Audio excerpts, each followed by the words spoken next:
What's up, guys? Mickle here. And earlier today, Gary Gensler testified in front of the Senate Banking Committee. In this video, we're going to go over the most important parts of that hearing.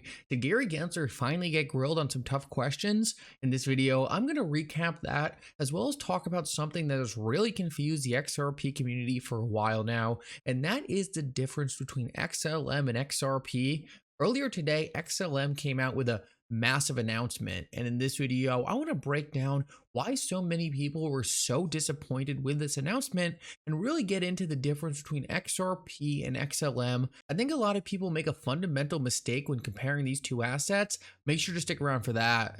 Like always, your support means so much to this channel. If you enjoy these videos, make sure to take a quick second to like this video and subscribe to my channel. It's really going to help me out so much. Also, if you ever need a good place to buy some XRP or the Flare token, make sure to check out my favorite exchange Uphold down in the description of this video. With that said though, let's jump right into it, and I hope you guys enjoy the content. So I want to start this video out and quickly talk about a topic that's really been going around the XRP community recently. And this isn't something I really have deep thoughts on, but I think it's pretty interesting and something that's being talked about a lot. And that is whether or not banks in the future are going to hold assets like XRP.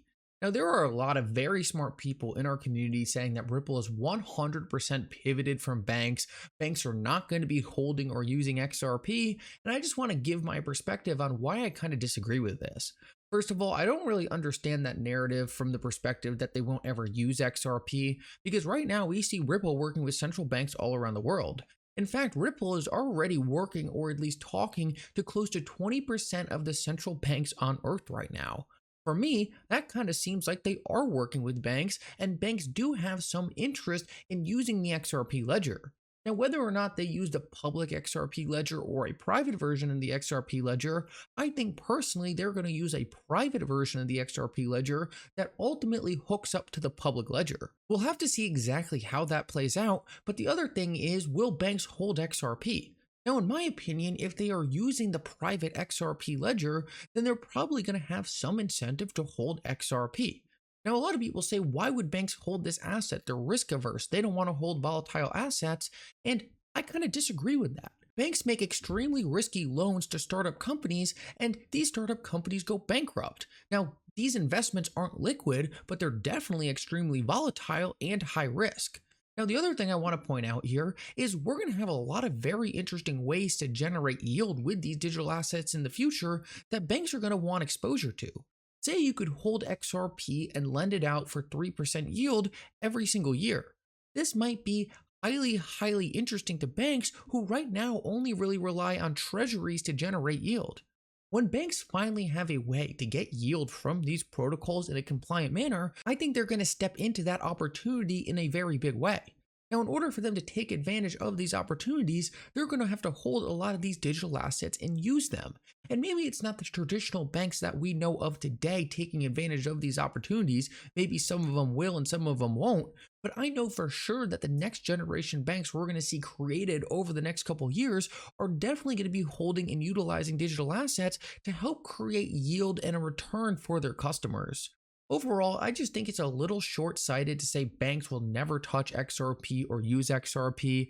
To me, it seems like banks all around the world are already really engaging in private ledgers at a minimum. And like David Schwartz always said, at first you give them a walled garden, at first you give them a private ledger that they feel safe and secure in, and once they're ready, they finally get involved in the real thing, the main public XRP ledger. The internet of value is not going to have walls, it's not going to have boundaries. So while these banks and institutions might build in these silos at first, ultimately I think it all comes back to the public XRP ledger. So now I want to get into Gary Gensler's testimony in front of the Senate Banking Committee, and for those of you expecting some massive bombshell here, something where Gary Gensler was getting grilled by senators, pushing back for his harsh stance on cryptocurrencies, let me just tell you right now, it was a massive nothing burger. Pretty much every single time Gary Gensler has a question to him directed about cryptocurrencies, he answers the same exact thing over and over again, and the people in the Congress, the people in Senate, aren't actually putting any pressure on him. Tom Emmer and a lot of other Republicans were saying forever there was going to be a new day when they took control of Congress, but what we are seeing is they are essentially doing the same exact thing to Gary Gensler that the Democrats were doing.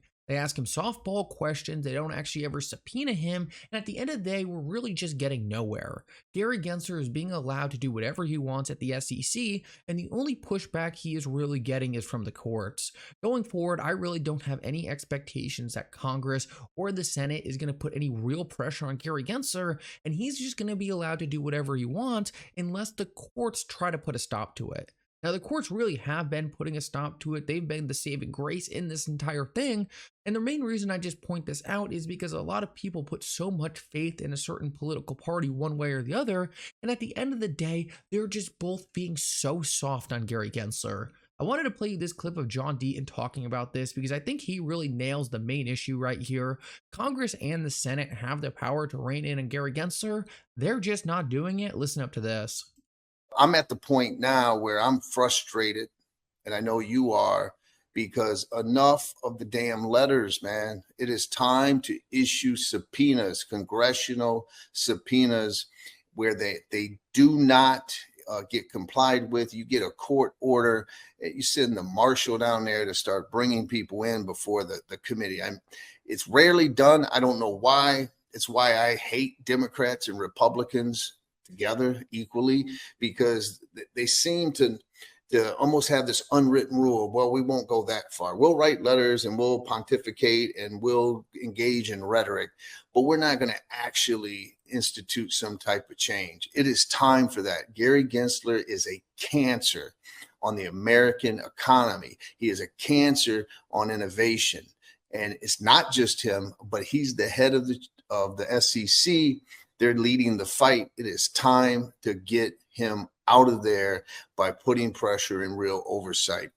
So I think John Deaton makes some great points there. Essentially right now, Gary Gensler is just getting softballs. He got a bunch of letters for his involvement with FTX, but he just ignores the letters. He doesn't answer them. So unless Gary Gensler is going to get a subpoena in which he is forced by law to comply with, I just have no hope we're actually going to get anywhere with putting pressure on Gary Gensler. Now, I hope I'm wrong here. I hope there's some larger plan from the Republicans to put pressure on him. But from everything I have seen, it just seems like a lot of talk and no action. Ultimately, I have been extremely disappointed on the effort to actually remove him from power. It all just seems like a show to try to get more votes from that side of the party. At the end of the day, we really saw just as much pressure put on Gary Gensler from Democrats when they controlled the House. There's been almost no change. So I agree with John Deaton. It just seems like both of these political parties are really just letting Gary Gensler do whatever he wants. For me, that's a massive disappointment. But like I said, overall, I'm just happy the courts are doing their job and pushing back on a lot of his oversteps in his position. And I want to finish this video off and just quickly cover the difference between Stellar and the XRP ledger. Well, over the past couple of weeks, Stellar has been talking about some massive announcement that was going to take place this week. Earlier today, they made that announcement, and pretty much all they were doing was changing their website. So why am I putting this out there? Well, first of all, when Ripple comes out with a massive announcement, normally it's like a central bank using the XRP ledger for a CBDC, some massive new partner, or something actually material. For Stellar, a massive announcement is changing their website. Now, I don't say this to rip on Stellar or rip on XLM. In fact, XLM is a very good blockchain. It's fast and efficient, and it can be used for a lot of things. So what's the main difference between XLM and XRP then? Well, first of all, it's not retail versus institutions. There's no scenario in which retail is only going to build on XLM and use XLM, because at the end of the day, what we're seeing is that's just not happening. Instead, we see most of retail actually building on the XRP ledger, and that's where most of the community is. There's really not an XLM community. There's not really any projects building on XLM. So that kind of destroys the XRPs for institutions, XLMs for retail argument. But the other thing I want to point out, and this is the most important part, Ripple is a for-profit organization. They are driven by capitalism to make the XRP ledger the most adopted system out there. They are driven by profit to make XRP skyrocket in value. They are driven by profit to make their software the most important software in the world. The XLM Foundation is nonprofit. They don't even hold XLM on their balance sheet, so they just don't have the same incentive to drive innovation. For me, this is a massive problem. So many people look at Ripple as some evil company for selling XRP, for creating profit, for going to the biggest institutions in the world and selling their software, but this is what drives innovation. It always has. This is capitalism. This is what creates the most important and the most prolific companies in the world. You just don't see that innovation from XLM and Stellar. And because of that, for them, a massive announcement is them changing their website. I just wanted to point this out.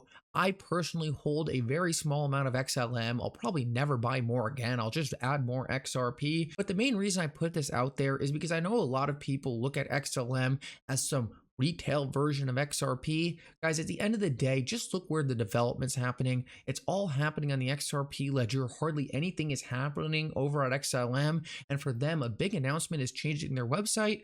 For me, these are things that just concern me, make me wary of the project going forward.